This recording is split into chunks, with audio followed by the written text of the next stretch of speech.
Masechet Baba Mesia Daf Ayin Bet. We're dealing with an interesting case of someone who converts in the middle of a loan contract. Here's the details. Tenor Banan. Yisrael shalava ma'ot min hanuchri beribit. Uzkafan ala b'milveh v'nitgayer. A Jew borrows money from a non-Jew with interest. Now that's fine. He borrows $100. He's going to pay $110. Sure.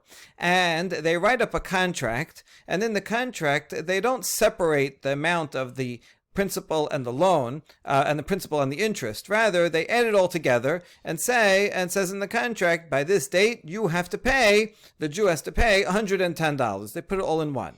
And in the meantime, the non-Jew converts and becomes a Jew. Now it becomes a problem to pay interest. So we see, it depends when.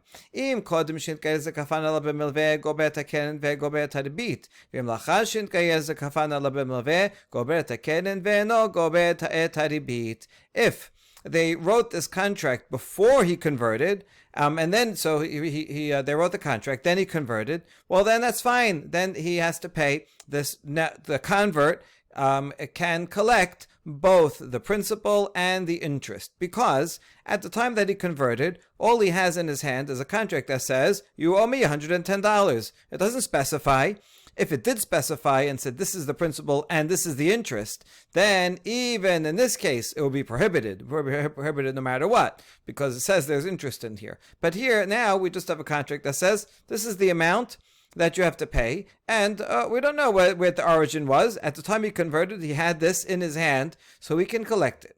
But if they, after he converted, then they wrote the contract that said $110 in it, then it's no good. He can collect the $100, but not the extra $10, even though it's all one number in the contract. That doesn't matter. It comes from $100 of interest and $10 of $100 of principal and $10 of interest. And since they wrote the contract afterwards, so that means at the time that he converted, there was a payment of $100 and an interest that they had agreed upon, and so that as soon as he converts, he cannot collect that interest, even if it's included as one number in the contract. That's one way. Same thing the other way around of a non-Jew who borrows money from a Jew. That's okay. A Jew is allowed to collect money with interest, and here also they wrote a contract and they put the principal and the interest all together in one number. That's zekafan, and he converted. So let's see. It depends when.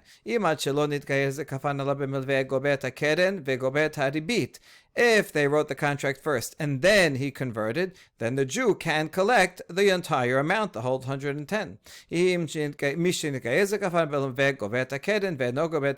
However, if he converted first, so as soon as he converts, he is not allowed to pay the interest, and the Jew is not allowed to collect the interest. So even if after that they put it into one number in the contract, still the Jew may not collect it. Rabbi Yosef omer nochri shelava ma'ot mirisrael beribit ben kach or ben kach gober takeren v'gober taribit. Rabbi Yosef disagrees with this in the second case, and he thinks that a non-Jew who borrowed money from a Jew with interest, no matter what, no matter both of these cases, can collect, even if they wrote the contract afterwards.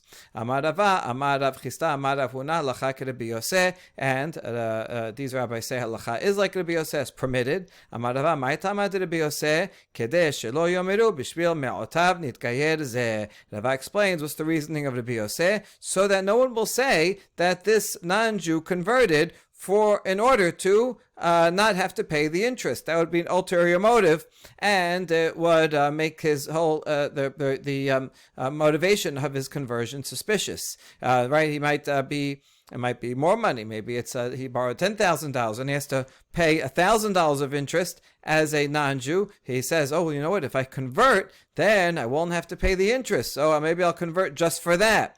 And that would lay suspicion upon him. And therefore, Rabbi Yosef says he should pay the interest no matter what. Since the whole thing is midrabanan, so the rabbis say better for him to pay the interest, and that way we'll know that his conversion was sincere.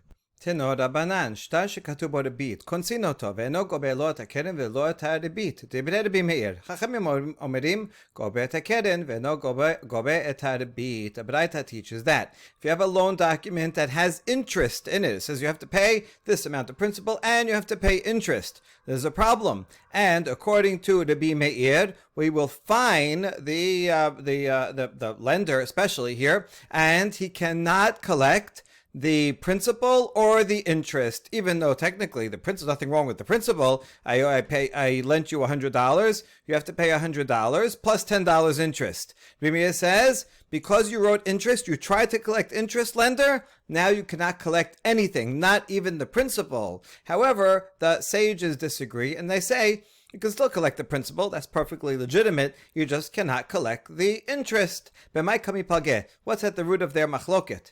Rabbi Meir sabar kansinan hetera mishum isura. Rabbanan sabre la kansinan hetera mishum isura. Rabbi Meir says we make a fine for that which is permitted because of that which is prohibited. And the rabbis say, no, we do not make such a fine. The rabbis say, well, we'll fine you that you can't collect the interest. I mean, that's not even a fine. That's a basic deoraita. Right? You're not allowed to collect the fine, so that you can't do. But the principal, you're allowed to, so that you collect. So the rabbis don't make any fine. And the Rabbi Meir says, you try to collect interest, now you get a penalty, and you cannot collect anything at all. Tanan Hatam, a Mishnah that's related to the machloket we just said. There's a Mishnah in Masechet Shevi'it.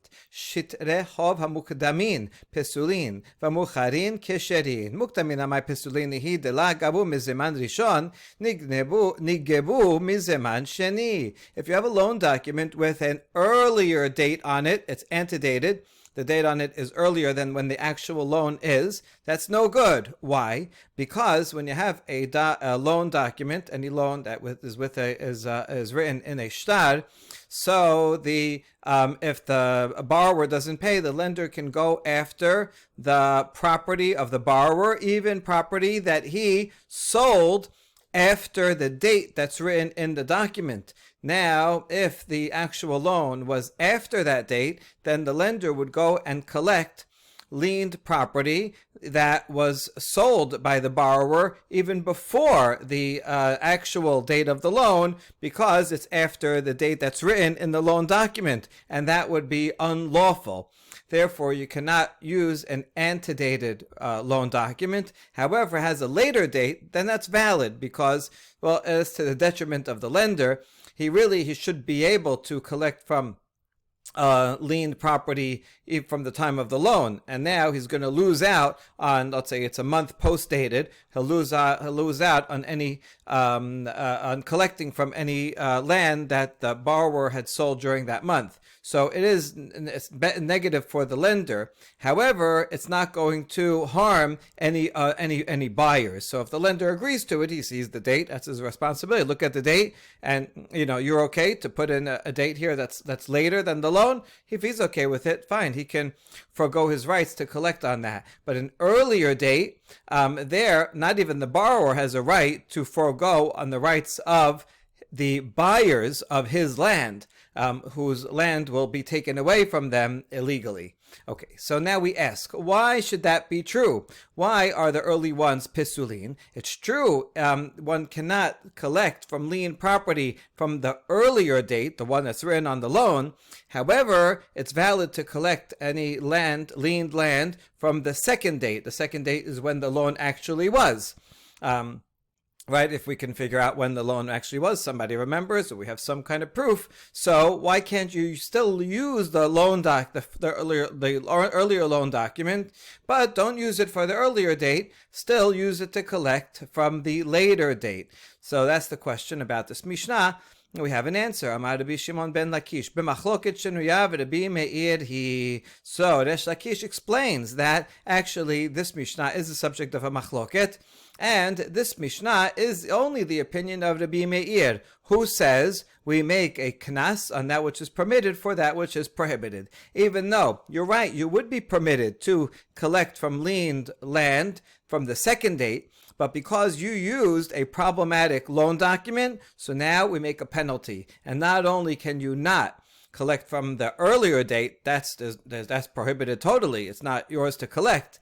But because you use that, and that's a tricky thing to do, someone might get messed up with that and think that the earlier date is proper. So you know what? Now you're not allowed to collect from any lien property, not even from the actual date of the loan. Even if he could come and prove, I have witnesses here, the date of the loan was such and such a date, and therefore, so I can, let me collect from this date. The Mesia says no. But according to that, the Chachamim would disagree with this Mishnah, and they say no. If you use such a document, that's okay. You can't collect from the loan, the date in the loan, but you could collect from the date that the actual the loan happened.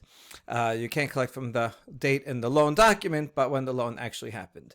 Rabbi Yochanan Amar, afilu tema Rabbanan, gezerah shema yigbe mizman rishon. Rabbi Yochanan disagrees with Resh Lakish and says, this Mishnah can in fact be according to everyone, even Rabbanan. And Rabbanan, although in general they do not say we're going to make a knas for that which is mutar because of that which is prohibited, so they're not going to make such a knas. But here, there's more of a reason to worry, and here they would make a gezerah because they're afraid that the lender will collect from lien property from the earlier date, the one that's in the loan document, that people may not remember that the date was actually a later date, or the borrower may not be able to prove. Those buyers from that bought the land may not know or may not be able to prove it, and therefore it's easy to get messed up. And especially if it's a long time later, and if people don't remember or can't prove that the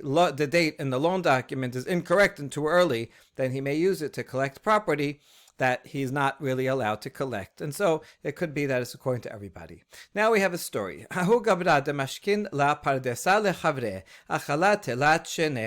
Someone lent out money.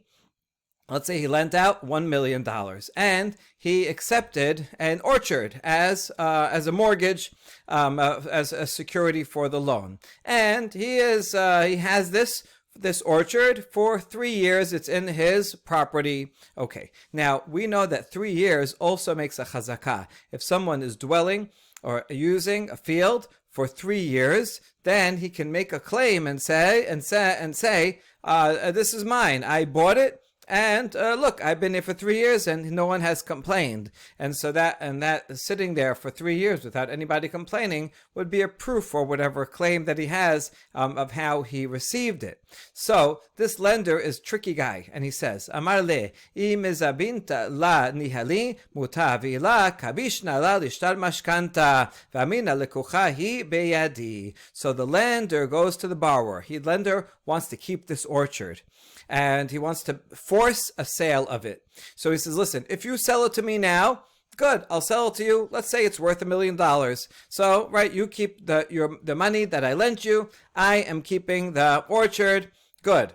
But if not, if you don't allow me to, then I will hide the mortgage document, the loan document. The loan document is also a mortgage document because it says in it that this land is mortgaged for it. I will hide it, and I will make believe that there's no loan here, and I will instead claim that I already bought it. And what was my proof? I don't need a deed that I bought it, because I have a chazakah that I've been sitting here for 3 years and you didn't complain. So therefore, you better sell it to me legally. Otherwise, I'm going to take it by force. Wow. Azal kam akniye libno katan, v'adar zabenani hale. But don't worry about this borrower. He's even more shrewd than the lender. The borrower says, okay, I'll sell it to you. However, secretly, he goes and sells this orchard to his minor son.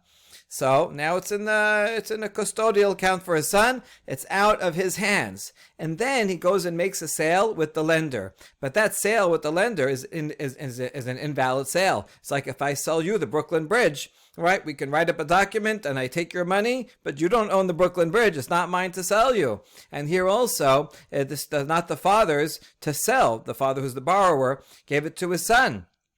And so he has no possibility of selling it to the lender, even though the lender thinks that he bought it. So that's what he did, and then you see that there was no sale, and that's how he was able to get around it. Now, zibine vaday lo have zibine. Now we'll analyze this case.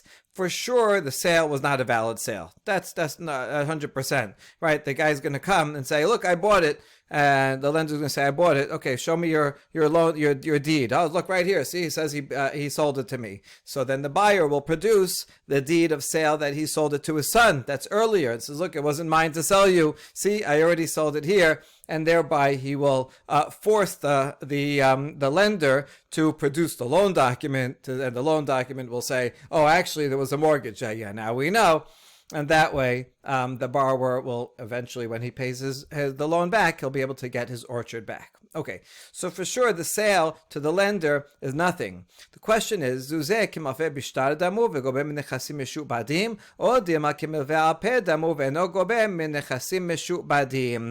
question is, when the lender then he gave over money. He either gave over,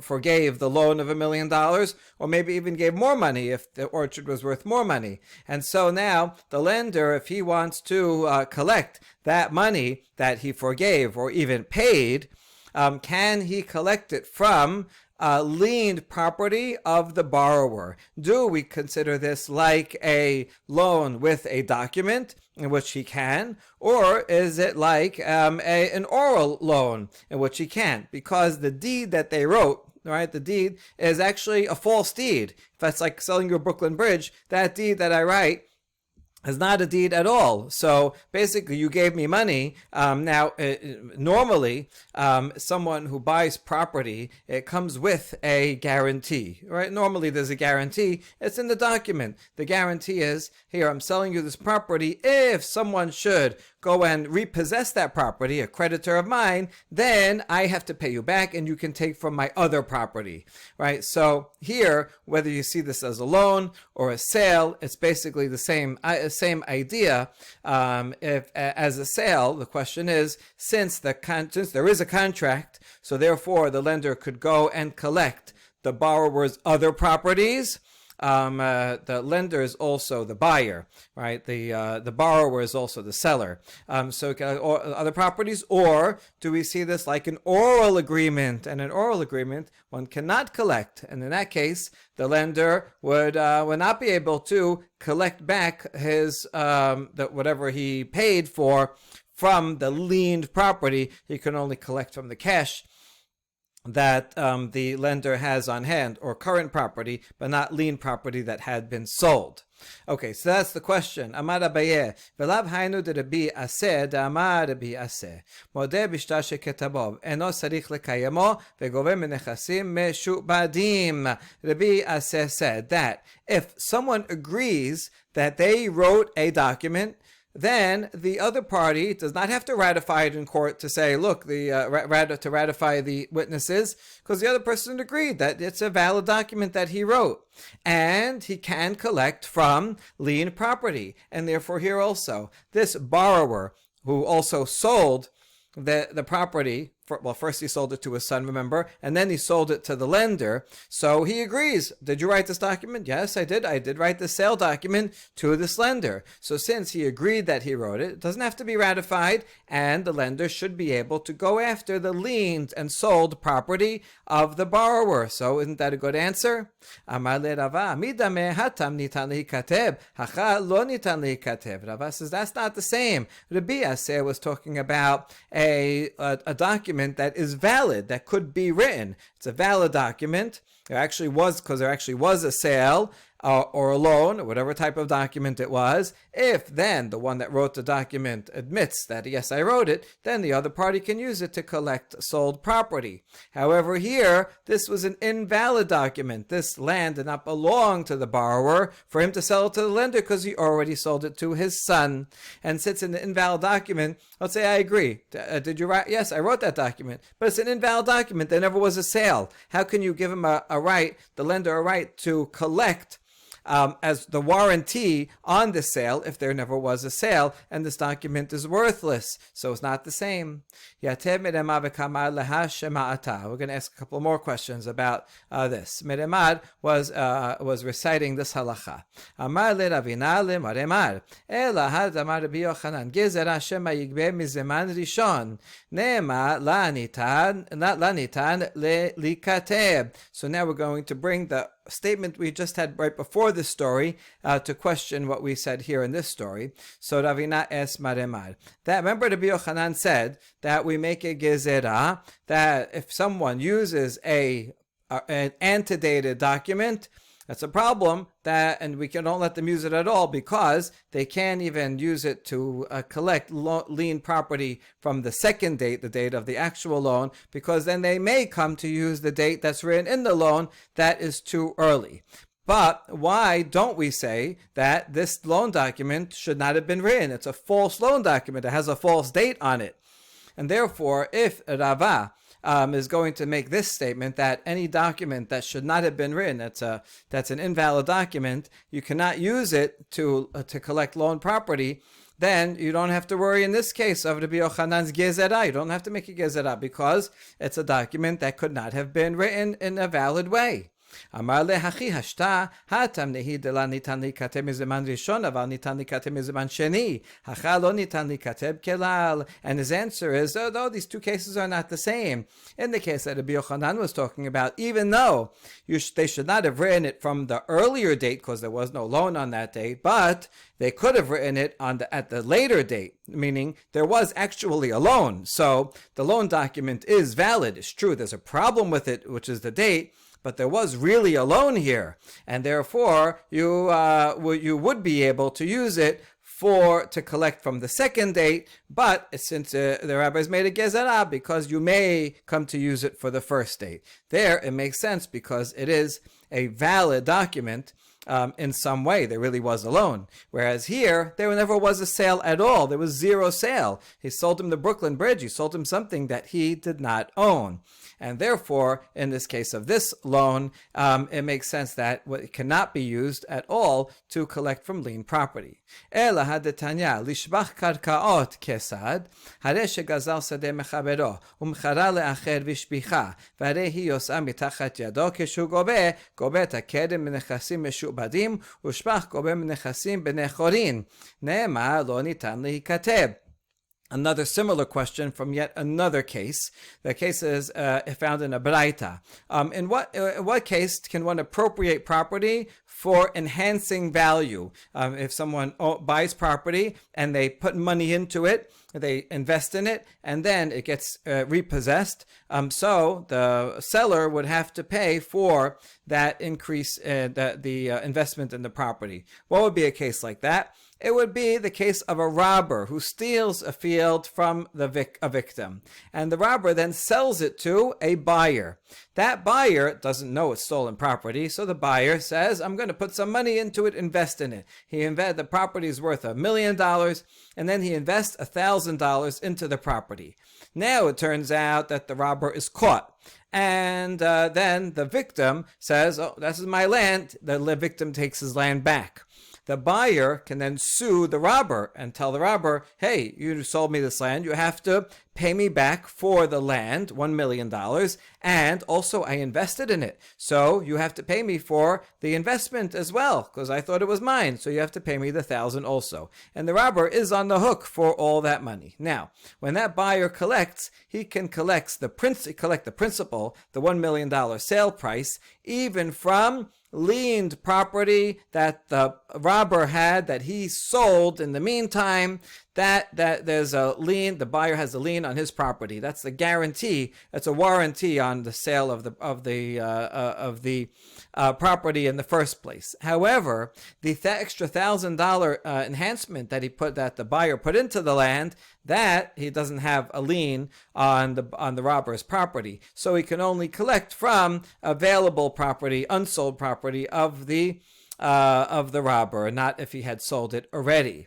So that's the braita, and that's a case of someone paying for an increased value, that investment that they put in.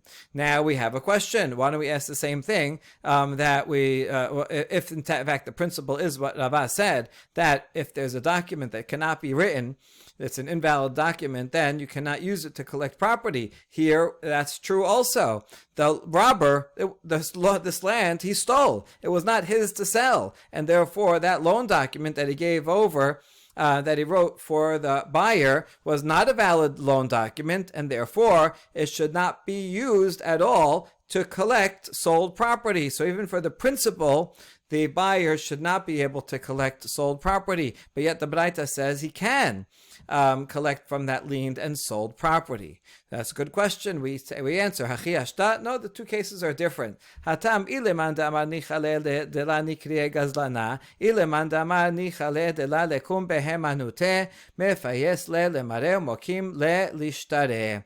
That's different. In that case of the robber, we saw machloket earlier in Daf Tet Vav about this case, that the robber, he actually wants to make good, even though he's a robber, but he wants to make good with this buyer.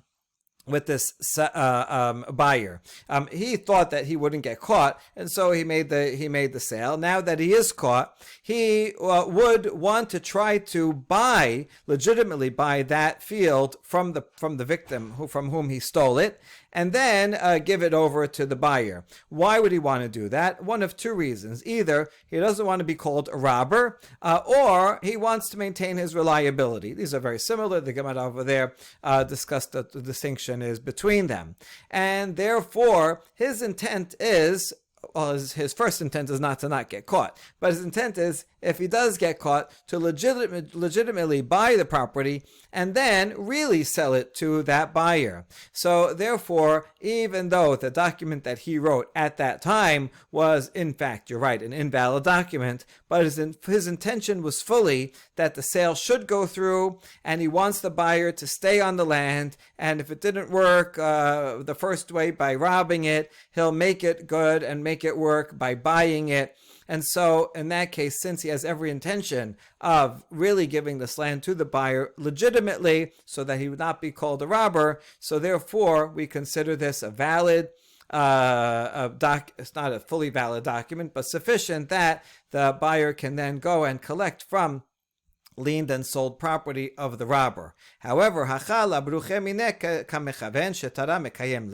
in our case, where the lender was using a trick to force a sale for himself. He was going to say it's a chazakah, and it was really, I bought it the whole time, and this borrower has to use just a counter trick in order to prevent that from happening. But his intention is to get this lender off of his land. He doesn't want the sale to ever go through.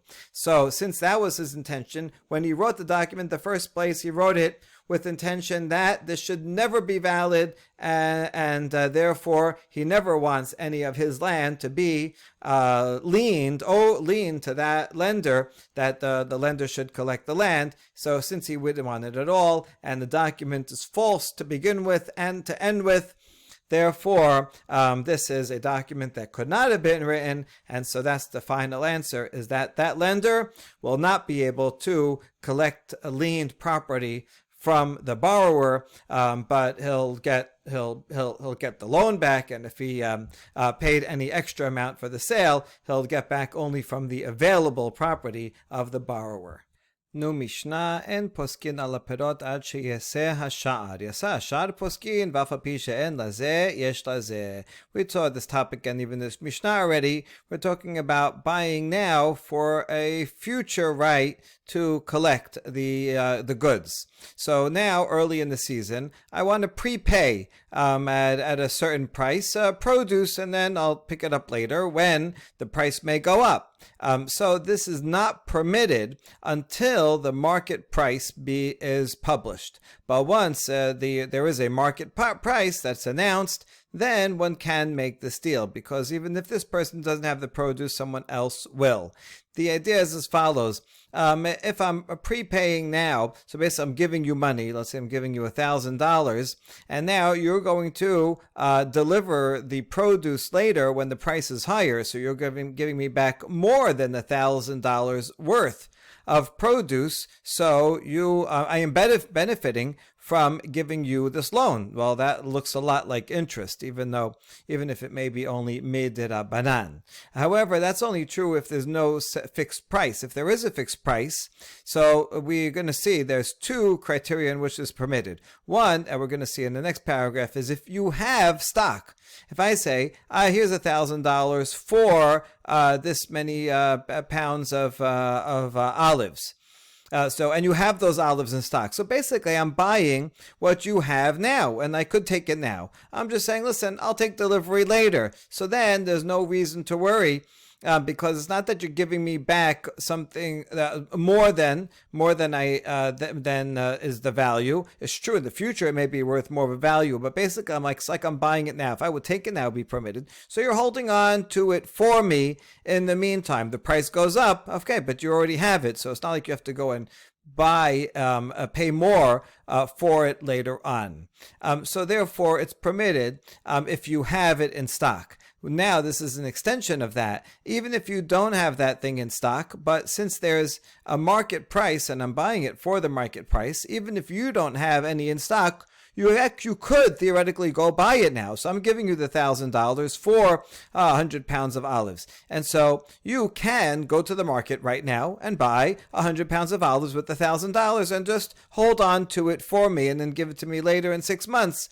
And if the price goes up, it's fine. The price goes up, but you're not losing out anything. You're giving me back the same value that I gave you because you can just keep it in stock. So even if you don't have it in stock, since you could buy it, even if you don't buy it, that's okay. You could take that $1,000, do whatever you want with it, and then later on get some olives, even if you have to pay more. That's okay because you could have bought it now, but you could only buy it now if there is a market price. If there's no market price, then we may set an artificially low price right now, and I'll say, here, take this $1,000, and you have to give me a lot of olives, and more than the normal price would be now, and so that would be sticking interest into this loan, which would be prohibited.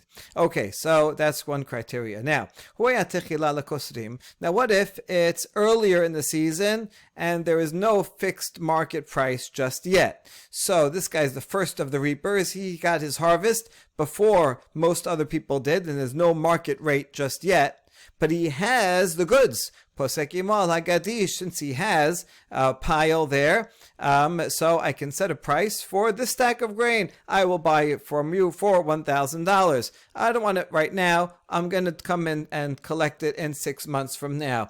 That's permitted because you have it. Or a basket of grapes, or a vat of olives that will be pressed, or clumps of clay that look like eggs that the potter is going to make into pottery, or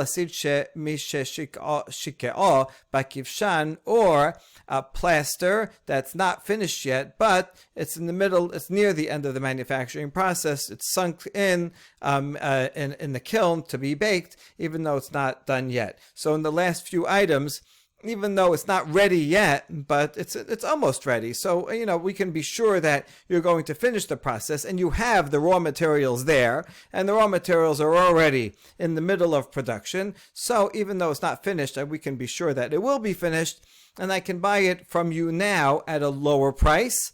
Because when you deliver it to me, eventually you're just delivering to me something that you have. I would be permitted to buy the thing right now. Now, in these cases, even though it's not quite finished, all right, but it's almost finished, so it's good enough, and you have it in stock.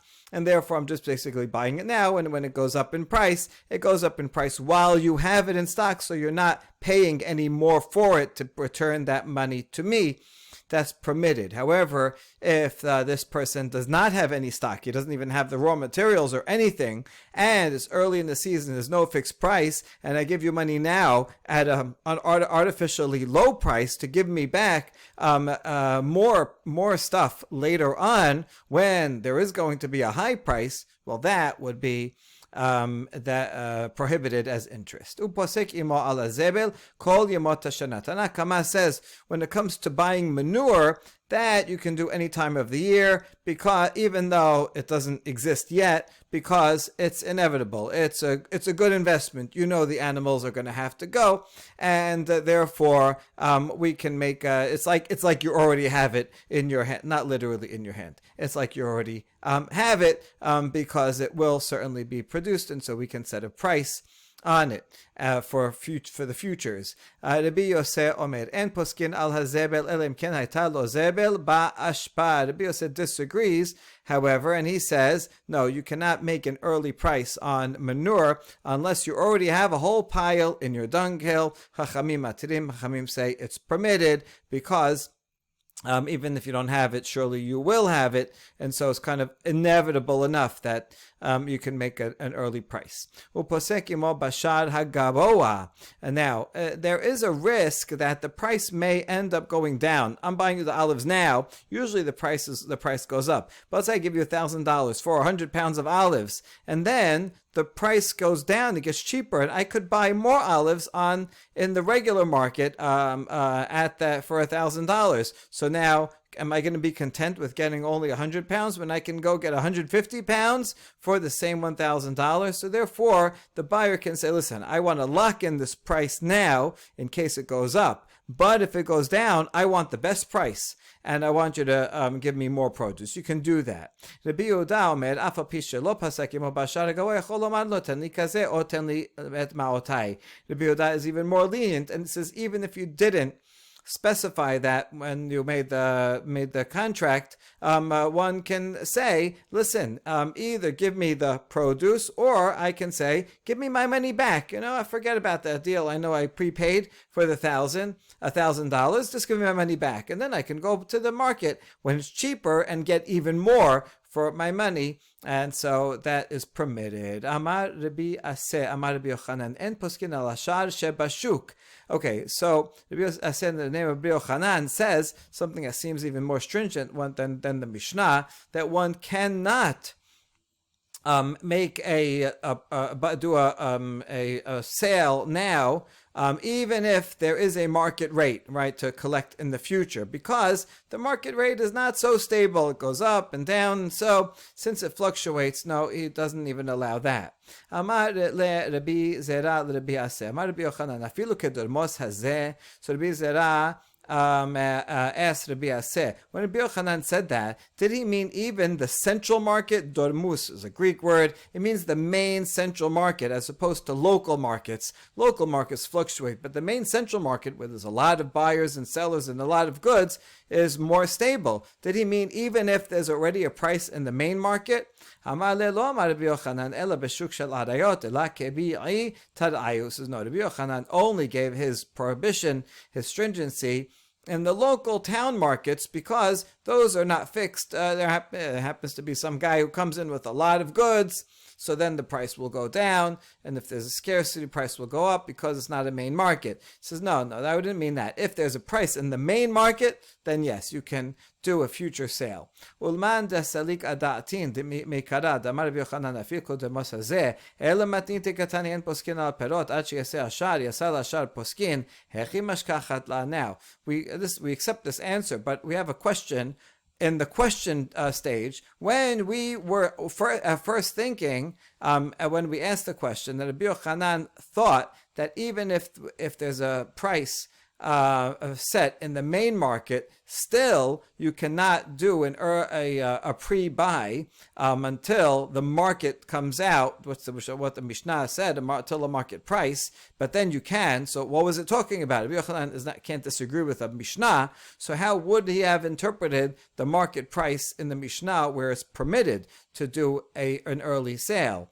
Matnitin bechite dek akalbe ve'arbe dimshuch tar'e tefe. Oh, the Mishnah could have been talking about the wheat that is stored up in warehouses or that's coming in on ships. Then, since there's a lot of wheat, once it's ready and the ship comes in and the warehouses are open, that market price stays around for a long time, does not fluctuate. So at that point we were thinking that one can make a future buy. To buy in the future only for the market price of the ships and the warehouses, but not for the central market. And so with this answer, we see that no, when a Rabbi Yochanan stringency is only for when there's a price at the local market, but if there's a price in the central market, that is staple enough to make a future sale. Tenor Rabbanan, en poskin ala perot ad sheyaseh hasha'ar. Yasa hasha'ar poskin, af al pi she'en lazeh, yesh lazeh. Hayu chadashot me'arba vishanot mishalosh. En poskin ad sheyaseh hasha'ar, lechadash ve'layashan. The next baraita talks about a case where there are two market prices, and in order to do a forward sale, one has to make sure that both of them are fixed. Tenor Rabbanan, en poskin ala perot ad sheyaseh hasha'ar. Yasa hasha'ar poskin, af al pi she'en lazeh, yesh lazeh. So this is the rule that we already know, that you cannot make a forward sale on produce until there is a publicized market price. Once there is, then you can say, I will pay you now for delivery later. Because, first of all, if you have it in stock, that's totally fine, because I'm basically buying your stock, and so that you have, and if it goes up, so it just goes up, but you're not paying anything more out of pocket. And even if you don't have, that you could always buy, because there is a fixed market price, so that's totally fine. So that we know already. Hayu chadashot me'arba vishanot mishalosh. But what if there is new wheat that you can buy for 4 se'ah for a sale? That's cheaper. And there's old grain that the price is 3 se'ah for a selah. The old grain is worth more because it's all dried out, which is good. Now you can grind it into flour. The new one, you have to store it for several months before it can be used. So now there is a price for new and there is a price for old. And poskinat yasashar lechadash velayashan. So one cannot make a forward contract until the market price is set both for the new and for the old. The old is probably already set, but you have to wait till the new one also is a fixed price. Hayu lakotot me'arba l'chol adam mishalosh en poskin ad sheyaseh hashar laloket velamocher. Similarly, if you have gleaners, they go around and get the lowest quality grain, whatever is left over from the main harvest, and so the lakotet, they would gather this and they would sell the low quality grain for a cheaper price. And so you can get 4 se'ah for a selah from the gleaners, but from the regular people, the harvest, you can only get 3 se'ah for a selah. In this case also, one cannot make a forward sale until the market price is fixed, both for the gleaners and for the regular sellers. Amar Rav Nachman, poskin lakotot keshar halakotot. Rav Nachman says, no, I disagree. You can make a set price you can make a forward contract with gleaners once there is a gleaner's rate, and so you can treat them separately. Amar le Rav Nachman, ma'ishena loket ilet le yazif maloket habre. So Rava asked Rav Nachman, why do you say that you can do that? Why? Because if this gleaner doesn't actually have any, he can know there's a fixed price, so we can always get some grain from another gleaner, his friend. But then, Ba'alabayit nami yazif milakot. Then you should be able to make a forward sale even with a regular farmer, homeowner, not the gleaner, because he can always borrow. If he doesn't have at that price, he can always borrow from a gleaner and he can sell it. So then, according to you, Rav Nachman, you should be able to fix a price make a forward sale not only with a gleaner at the gleaner's rate, but even a Ba'alabayit, even a regular farmer at the gleaner's rate. But you don't say that, so why not? Because a regular farmer, it would be beneath him to sell to borrow from a gleaner. It's low quality grain and he would ruin his reputation. He sells good quality. Or another answer, someone who gives money to a regular farmer, he's expecting to get the quality produce. That's why he's going there and paying the higher price and not that of the gleaner. And therefore, Rav Nachman says the gleaners are a separate thing. They have their own economy, and you can make a set price for them, from them, but not from a homeowner, because a homeowner would never buy from a gleaner. Amar Rav Sheshat, Amar Rav Huna, en lovin al sha'ar shebashuk. Rav Sheshat says the name of Rav Huna. One may not borrow money now and say, "Listen, I'll pay you back in 6 months." And if I don't pay you back money, I'll pay you back produce at the current rate. So it's kind of like a future sale, but it's not set up as a sale. It's set up as a loan, and you're just going to pay back the loan. So Rav Huna says, this is not good, because even if you say you can buy something now for future delivery, that's structured as a sale, and a sale generally doesn't look like interest. And so if there's a market price, fine, you can do that. But here, it's structured as a loan. You say here, lend me money, and then I'll pay you back in produce at the current rate. But then the rate goes up in the meantime, and I'm paying you back something that's worth more at the later rate. And so since it's structured as a loan, this looks like more like interest and is prohibited according to Rav Huna. However, Amar le Rav Yosef bar Chamad Rav Sheshat Amri la Rav Yosef bar Abba Rav Sheshat. So one rabbi, neither Yosef or Yosef is short for Yosef anyway. Es Rav Sheshat. Umi Amar Rav Huna hachi. Could it be Rav Huna said that? Look how he contradicts himself in the next statement. V'haba emine me Rav Huna hane bene be Rav diasfe b'tishrei ufar ebetebet share o asir. Once Rav Huna was asked about certain students, Torah students, they borrow money in Tishrei, and they pay back in Tevet, and they'll pay back in food in Tevet. Is this permitted or not permitted? So this is the same case as what Rav Huna said. I'm borrowing money now, and I'll pay back in food later, according to whatever this market price now. And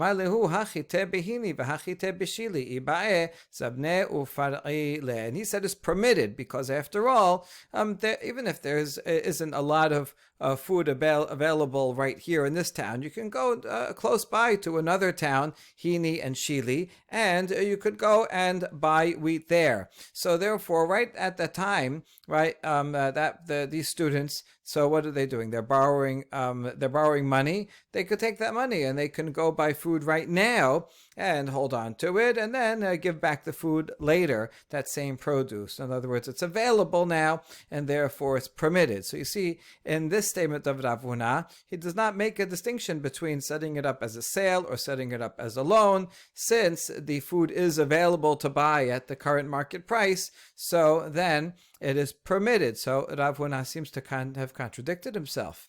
And the answer is he changed his mind. Meikaras abar Rav Huna en lovin kevan dishma'ah lehad amar Rabbi Shemuel bar Chiya amar Rabbi Elazar lovin amar ihu nami lovin. At first Rav Huna said it's not allowed. However, then he heard a tradition in the name of Rabbi Shemuel bar Chiya, in the name of Rabbi Elazar, that it is permitted. So he changed his mind, and that's why he answered that it is permitted. The original statement he said was before he changed his mind. Baruch Adonai Leolam. Amen ve'amen.